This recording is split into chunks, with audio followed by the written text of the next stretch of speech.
Hello, and welcome to the Lightworker Diaries, a space for reflection, truth-telling, and soulful remembering. My name is Tiffany, and I am a truth teller, a mystic, and a mirror. These are transmissions from my heart to yours, an archive of channeled wisdom, lived stories, and the real work of becoming. May something in here stir something in you. There's a couple things that are changing in my world right now, and it seems funny to say that in light of the massive change that is happening as I move out of corporate leadership into creative entrepreneurship.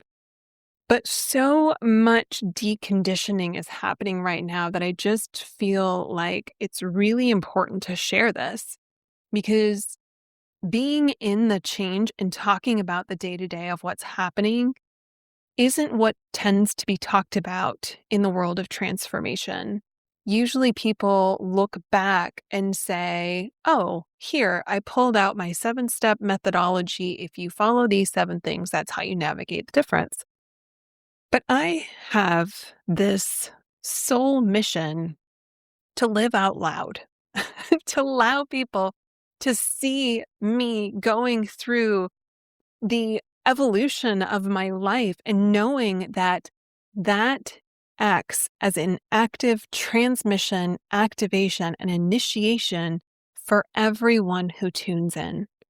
Because being in the daily change is what shifts and evolves people. Saying, go do this thing once, ain't going to get you there.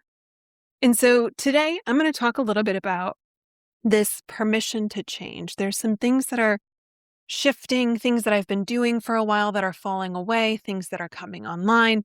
And I just want to talk with you about what that process is and start by sharing a story that was back from my days as an auditor working for Ernst Young that has stuck with me for, probably 15 years, to be honest.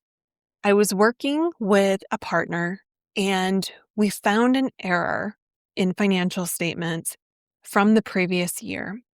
And the partner had to go to the client and say, we missed this, essentially, and it's big and we need to fix it. And we understand that this is going to be uncomfortable for you to share with your board, but we believe this is the right action to take. And of course, the client got upset. And rightfully so. And I will never forget what the partner said in response, because the client came out swinging, which is fine. That's what they tend to do. And the partner said, I reserve the right to get smarter.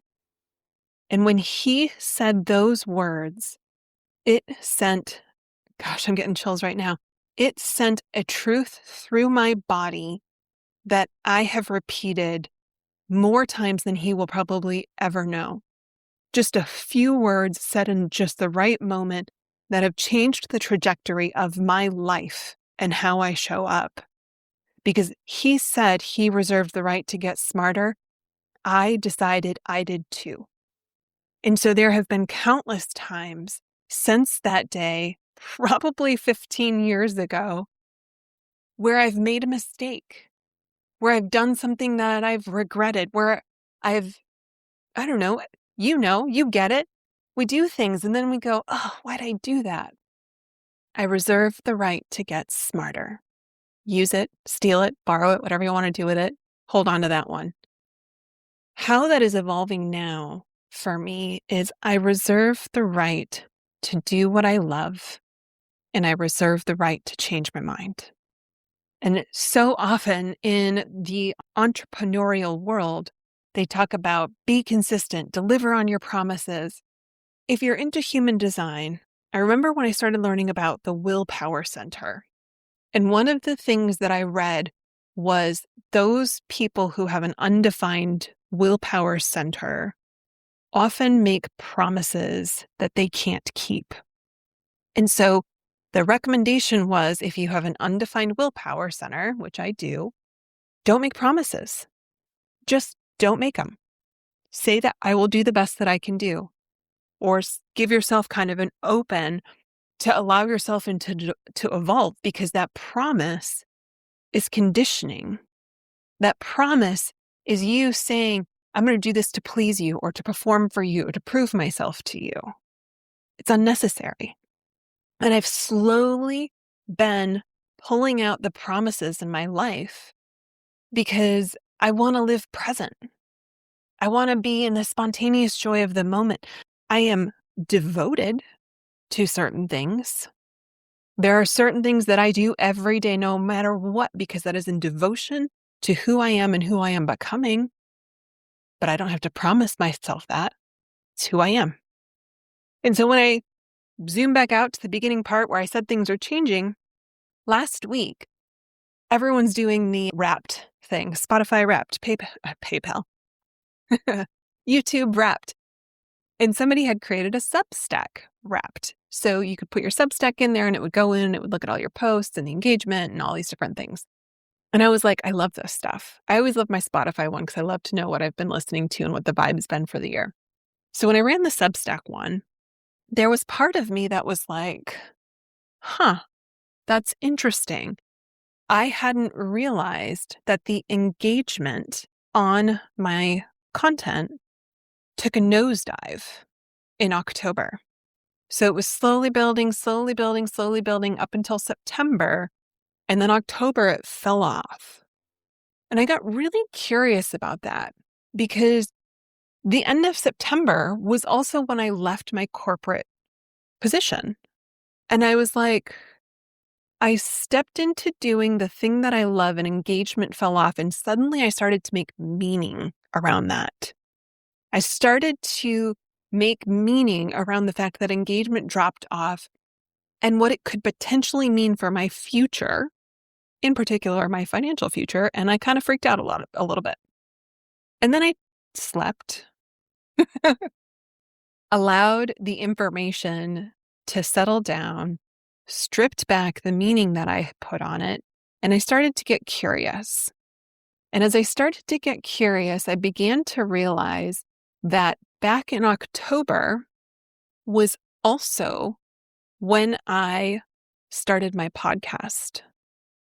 And as I was starting my podcast, the energy for my podcast was so alive and exciting that the written Lightworker Diaries posts kind of faded into the background. I knew that I had this commitment that I had made to post once a week. That was a commitment for you and a commitment for me. And I was standing by my commitment. But I wasn't excited about writing those posts, and I had started to outsource it. And you might think, what do you mean? I have used ChatGPT as my editor for over a year.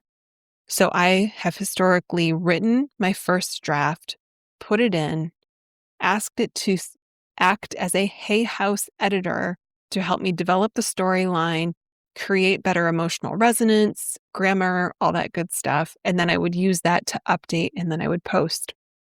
Over the last several weeks, I didn't feel like doing that. And so instead, I took my stories, the things I wanted to talk about, and I loaded it into ChatGPT and I said, you write it. Here it has all of my previous posts because I had to edit it. So it knows my tone, it knows my style, it knows my format. All I had to do was feed it a new story and tell the arc, the message that I wanted to take you on. And I let it draft the first copy. And then I went in and edited it and made adjustments. And there was a part of me that was like, oh, this is brilliant. I can write so much faster. And I completely overlooked that my goal was to write faster so I could go do something else. I wanted to be recording these audios. I wanted to be in the space where I could talk freely from my heart. And I was outsourcing my creativity for the thing I no longer wanted to do because I thought I had to do it.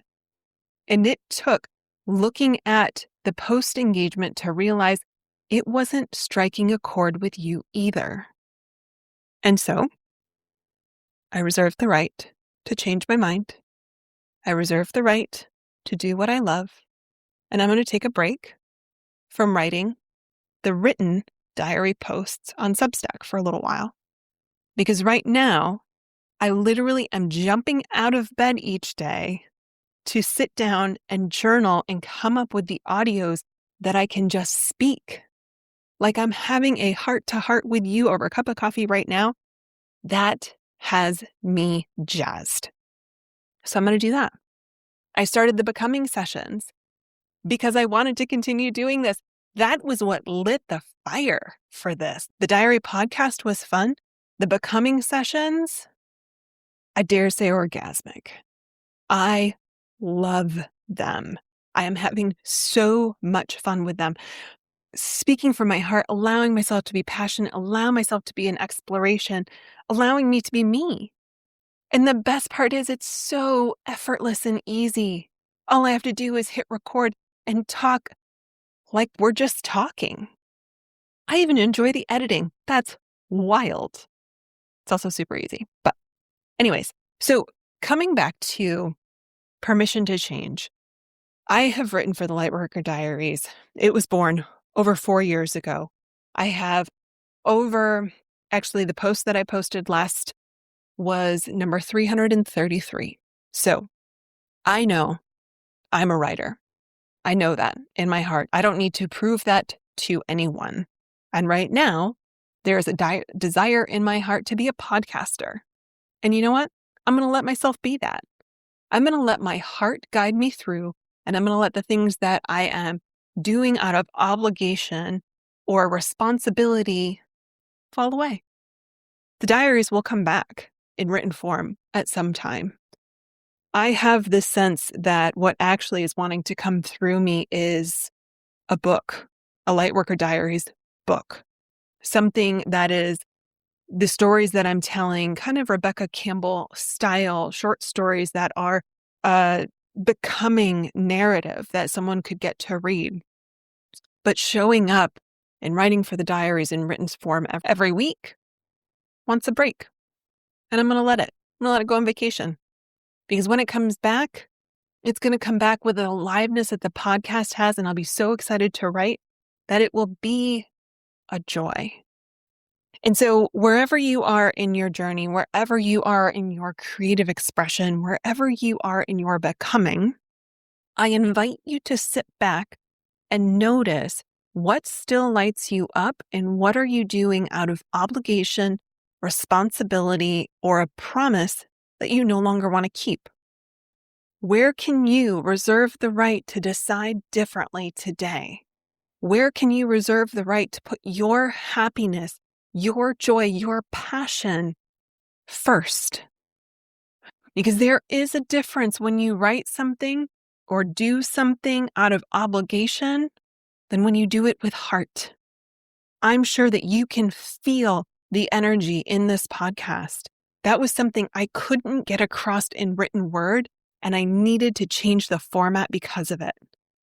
I wanted to tell my stories because I wanted to touch your heart with my own. This is what is alive for me, and I hope with every ounce of my being that you choose what is alive for you as well. And if you want to follow along on this daily journey, feel free to tune into the Becoming sessions. The link for that is down in the podcast notes. Thank you for listening to the Lightworker Diaries. If something stirred in you today, take a breath and let it land. To go deeper, you can subscribe to the written diaries on Substack. You'll find a link in the show notes. Until next time, be true to you.